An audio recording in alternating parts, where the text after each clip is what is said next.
You think accepting death means giving up on life or losing hope. Maslow discovered something far more profound in his research on self-actualized individuals and in his own final years. He found that people who'd reached the highest levels of psychological development experienced specific psychological shifts when confronting their mortality that looked like resignation, but were actually transformation. These psychologically mature people were changing in fundamental ways as they integrated the reality of their finitude while observers misunderstood what was happening. The most revealing part? Maslow identified that certain psychological changes appear when someone is genuinely accepted rather than denied their mortality. And these changes indicate psychological completion rather than decline. This isn't about predicting death or identifying who's dying. This is about understanding how consciousness transforms when it fully integrates rather than avoids the reality of being finite. And recognizing these patterns helps distinguish between depression that requires intervention and existential acceptance that represents psychological maturity.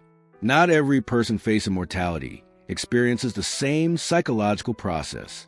There's a critical difference between depressive giving up, where someone stops trying because they feel hopeless, and what Maslow called life completion, where someone continues engaging while holding full awareness of finitude.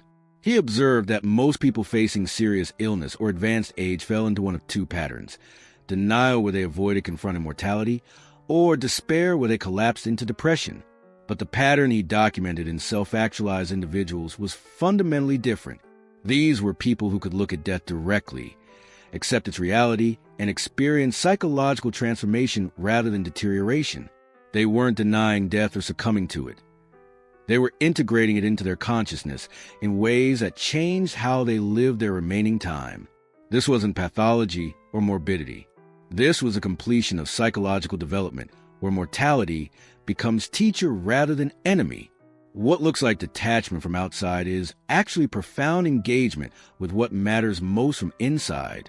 Real acceptance of mortality in psychologically mature people, according to Maslow's observations, comes with intensified rather than diminished life engagement. In this video, I'm going to reveal what Maslow discovered about the psychological changes that occur when people genuinely accept their mortality, based on his hierarchy of needs, his final research before his own death, and contemporary psychology of death and dying. You will discover 5 psychological shifts that indicate someone has moved from death denial or death anxiety into death acceptance, and why these changes represent psychological maturity rather than decline. These are insights from humanistic psychology and thanatology that explain how consciousness transforms when it fully integrates finitude. By the end, you'll understand the difference between psychological changes that indicate someone needs support versus changes that indicate they've achieved rare wisdom about mortality. This isn't a video about predicting death, identifying terminal decline, or supernatural signs someone is dying. This is psychology explaining how mature consciousness relates to mortality differently than immature consciousness. This video is for people confronting their own aging or illness, for those supporting loved ones facing mortality, for anyone interested in how psychological development affects the final stage of life. If you've noticed someone becoming more contemplative, more selective about how they spend time, more focused on meaning over achievement, you're about to understand what these shifts might indicate. But critical warning: these psychological patterns appear in people who may live years or decades longer, not just those near death. This is about psychological relationship with mortality, not medical prediction. If you're ready to understand how the most psychologically mature people face the reality we all eventually confront, keep watching. Think about how you relate to your own mortality right now. Most people, if they're honest, avoid thinking about it directly. When death thoughts arise, they're pushed away, managed through beliefs about afterlife, or transformed into anxiety. This is a normal response. The ego is self-protecting itself from recognizing its own ending. Maslow understood that this avoidance, while psychologically protective, also limits development. You cannot become fully psychologically mature while fundamentally denying the central reality of human existence, that you're finite. But he documented that certain individuals, through development or through confronting serious illness, move beyond avoidance into what he called comfortable relationship with mortality. Not comfortable with dying, no one is, but comfortable with the fact of being mortal. The psychological weight of this shift is profound. When you stop running from mortality and turn to face it directly, your entire relationship with life transforms. Time becomes precious rather than infinite. Relationships become about depth rather than collection. Activities become about meaning rather than achievement or distraction. You're not depressed, you're clear. You're seeing what actually matters with unusual precision because the denial that obscures significance has dissolved. This is what Maslow observed in his most developed subjects and what he experienced himself in his final years after his heart attack. Death awareness, fully integrated, doesn't diminish life. It reveals life's essential nature in ways that change everything about how you live what remains. Maslow's hierarchy provides crucial framework for understanding why relationship with mortality changes at different developmental levels. At the first 4 levels, physiological needs, safety, love, and belonging, esteem, death is existential catastrophe because it ends the self try to meet these needs. All your survival efforts, security building, connection seeking, achievement striving, death makes it all temporary and ultimately futile. From these levels, mortality must be denied or defeated because accepting it feels like accepting meaninglessness. This is why most people avoid death awareness. Their consciousness is organized around needs that mortality threatens completely. But at the 5th level, self-actualization, something fundamental shifts. You've met the deficiency needs and your consciousness is oriented toward growth, creativity, and self-expression. Death is still significant, but it's no longer your primary antagonist because your sense of meaning comes from expressing your nature rather than from accumulating security or validation. Self-actualized people can begin accepting mortality because their life has already had meaning. Death doesn't erase the value of what they've experienced and contributed. Here's where Maslow's late career research becomes crucial. He identified a stage beyond self-actualization that he called transcendence, and people at this level had transformed their relationship with mortality completely. Here's a foreshadowing that reveals everything. Transcendence involves what Maslow called ego transcendence, a shift where your sense of identity expands beyond your individual self to include connection with something larger. When this happens, personal death becomes less absolute because your identification has already moved beyond the personal. You recognize yourself as temporary expression of something that continues, whether that's humanity, consciousness, nature, or creativity itself. This isn't spiritual belief imposed for comfort. It's direct perception that emerges from psychological development. Maslow found that people who reached this level showed specific psychological changes when confronting mortality, and understanding these changes helps distinguish mature death acceptance from pathological giving up or depression. The psychiatrist Elizabeth Kubler-Ross spent her career studying death and dying, documenting what she called the 5 stages of grief: denial, anger, bargaining, depression, acceptance. Her final stage, acceptance, aligns with what Maslow observed, but she found that very few people actually reached it. Most died still in denial, anger, or depression. Those who reached acceptance showed specific characteristics: peace rather than agitation, focus on completing relationships and meaning rather than fighting reality, ability to discuss death openly, and shift towards spiritual or philosophical concerns. Her research confirmed what Maslow documented. Psychological maturity dramatically affects how people face death. The psychologist Robert Niemeyer studied meaning-making in terminal illness and found that people who could construct coherent narratives about their lives, who could see their life as meaningful story with beginning, middle, and approaching end, had better psychological outcomes and quality of life in their final months or years. They weren't denying death. They were integrating it as a completion of their story. This meaning-making process is what Maslow called life review in self-actualized individuals facing mortality. The philosopher Martin Heidegger argued that authentic existence requires what he called being toward death, living with full awareness that you're finite rather than in denial of it. He claimed that most people live in inauthentic mode, fleeing from mortality awareness, and that authentic life only becomes possible when you face your finitude directly. This philosophical position mirrors what Maslow observed psychologically, that mature consciousness includes rather than excludes death awareness. Insider knowledge from thanatology, the study of death and dying, reveals what Maslow documented. There are observable psychological changes when someone moves from death denial into death acceptance, and these changes indicate psychological transformation rather than medical decline. Some people die psychologically immature, terrified and fighting until the end. Others complete their psychological development precisely through integrating mortality, and they die having achieved wisdom that most people never access. But here's what Maslow discovered in his research and personal experience that reveals the specific psychological shifts that occur with mature death acceptance. The first change he identified is what he called time perspective transformation. When you genuinely accept mortality, your relationship with time fundamentally changes. Future orientation, living for what's coming, deferring satisfaction, building for tomorrow, gives way to present orientation. Not because future doesn't matter, but because the future is recognized as finite and uncertain. You stop saying, someday I'll, and start saying, today I will, about what actually matters. This isn't impulsivity. It's clarity about time's preciousness. Maslow found that self-actualized people who'd integrated mortality showed intensified present moment awareness. They were more attentive, more appreciative, more engaged with immediate experience because they recognized each moment as non-renewable resource. This shift can look like loss of ambition to observers operating from denial.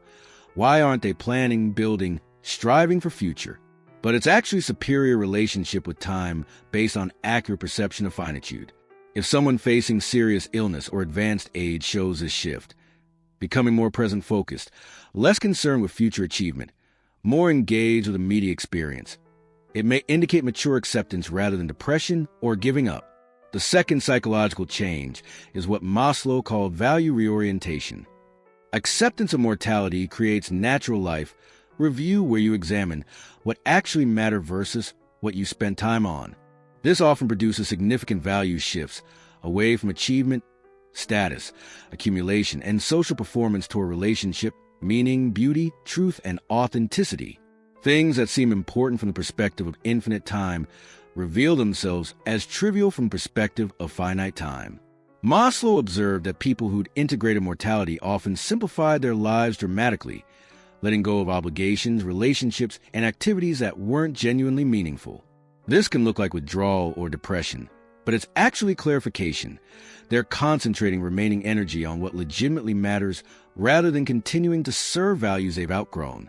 The third shift he documented is relationship selectivity. When you accept mortality, social relationships transform. You stop maintaining relationships from obligation, history, or social expectation. You concentrate on relationships that are genuinely intimate and meaningful, often letting others naturally fade. This is what gerontologists call socio-emotional selectivity theory. As time horizon shortens, people prioritize emotional meaning over information gathering or social expansion. Older adults naturally have smaller social networks than young adults, not from loss of social capacity, but from clarified priorities. Maslow found this pattern intensified in people who genuinely accepted mortality. They wanted deep connection with few people rather than broad connection with many. The fourth psychological change Maslow identified is what he called ego diminishment without self-loss. When you integrate mortality, your ego, your defended sense of being a separate, special self that needs to be protected and promoted, naturally diminishes. You stop needing to be right, to be recognized, to be superior, to defend your image or identity. This looks like loss of self to observers, but it's actually freedom from ego's tyranny. You're still fully yourself, but you're not defending that self constantly. Maslow found that the shift created what appeared as humility, acceptance of limitation, openness to being wrong, and decreased offensiveness. People experiencing this often became easier to be with, less reactive, more accepting of others because they'd accepted themselves and their limitations completely. The fifth and most significant shift is what Maslow struggled to name, but eventually called transcendence readiness. He observed that people who'd fully accepted mortality often began experiencing what mystics call unity consciousness with increasing frequency, moments where the boundary between self and world dissolved, where they felt connected to everything, where individual death felt less absolute because individual selfhood felt less solid. These weren't hallucinations or denial. They were shifts in consciousness that research on dying patients has confirmed occur frequently. Neuropsychology suggests these experiences relate to changes in brain regions that maintain ego boundaries. As psychological defenses relax in face of accepted mortality, consciousness sometimes accesses states usually filtered out. Maslow documented that these experiences, rather than terrifying people, often brought profound peace because they revealed something that death doesn't end. Consciousness itself, awareness, the field in which all experience occurs. People having these experiences often reported they were no longer afraid of death because they touched something that death doesn't touch. This is a final psychological completion, not believing in immortality, but experiencing consciousness as something larger than individual form. The transformation that occurs when someone moves through these 5 shifts creates observable changes in how they live their remaining time, whether that's months, years, or decades. Remember that future orientation that drove constant planning, achieving and deferring satisfaction? When it transforms into present orientation, life becomes more immediately lived. People in this state often report higher life satisfaction despite declining health or circumstances, because they're actually experiencing life rather than constantly preparing for it. Your value system clarifies in ways that make decisions easier. When you know what actually matters from perspective of finitude, choices that once seemed difficult become obvious. You stop doing things from should and start doing things from genuine alignment. Maslow found that people who completed this value reorientation experienced remarkable psychological freedom. They were finally living from their actual values rather than from internalized obligations. Your relationships deepen profoundly with the few people you remain connected to because you're bringing full presence and authenticity without ego defense.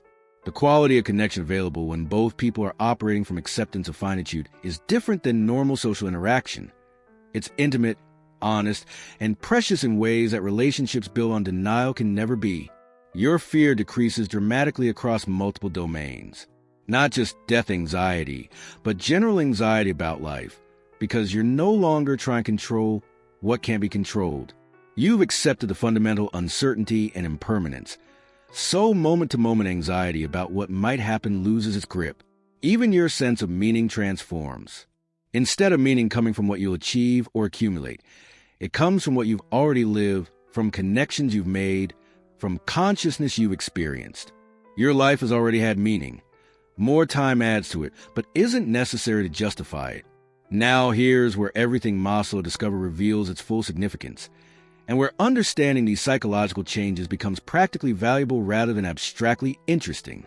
These 5 shifts, time perspective transformation, value reorientation, relationship selectivity, ego diminishment, and transcendence readiness, can appear in 3 different contexts, and distinguishing them is crucial. First context, genuine terminal illness where death is approaching within foreseeable time frame. When these shifts appear here, they indicate someone is psychologically completing their life with maturity and wisdom. They should be supported in this process, not pulled back toward denial or fighting that exhausts them. Second context, serious illness or advanced age where mortality is salient but death may be years away. These shifts indicate psychological maturity in relating to finitude, and they often improve quality of remaining life significantly. People living from this acceptance often have years of deeply meaningful living ahead. Third context, depression, giving up, or suicidal ideation, where these shifts appear as pathological withdrawal from life rather than mature acceptance. This is a critical distinction. Mature acceptance comes with continued engagement with what matters, while pathological giving up comes with loss of engagement with everything.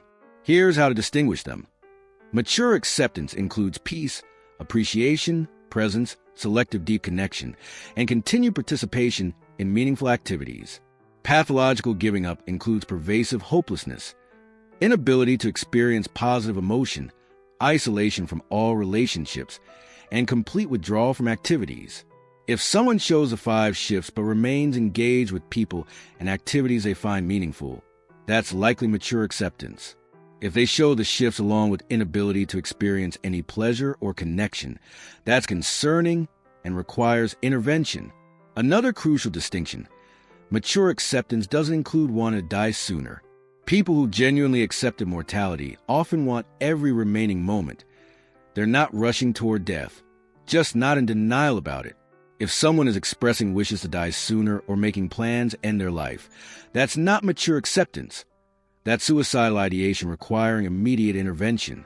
The value of understanding these patterns is knowing when to support someone's psychological process and when to intervene because they need help. An elderly person becoming more present-focused, simplifying their social circle, and speaking openly about their mortality while still engaging meaningfully with life is probably demonstrating wisdom that should be honored. A middle-aged person suddenly withdrawing from everything and expressing hopelessness needs evaluation for depression. The shifts look similar, but the context and accompanying patterns reveal whether this is maturation or crisis.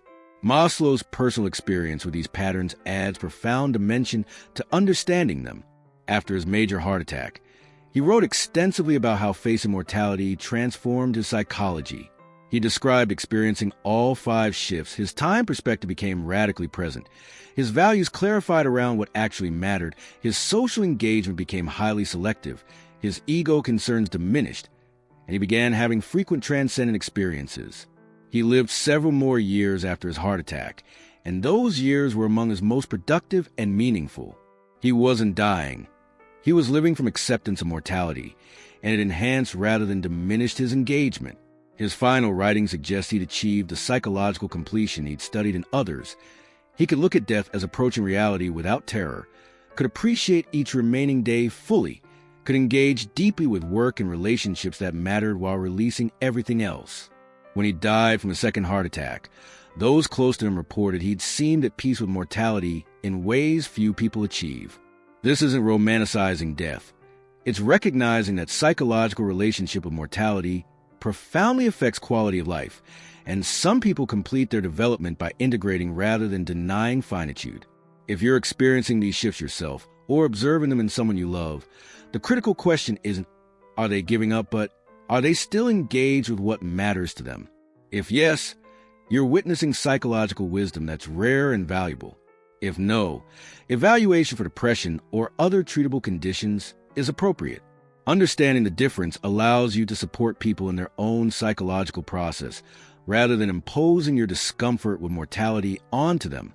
In the next video, I'm going to reveal what psychology knows about supporting someone who's genuinely accepted their mortality versus someone who needs intervention, the specific communication approaches, the support they actually need, and how to be present with someone facing death without forcing denial or false hope.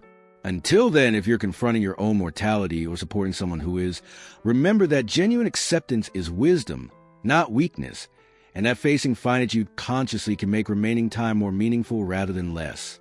Subscribe if you want to understand the complete psychology of mortality, meaning, and how consciousness transforms when it fully embraces rather than avoids the reality of being finite.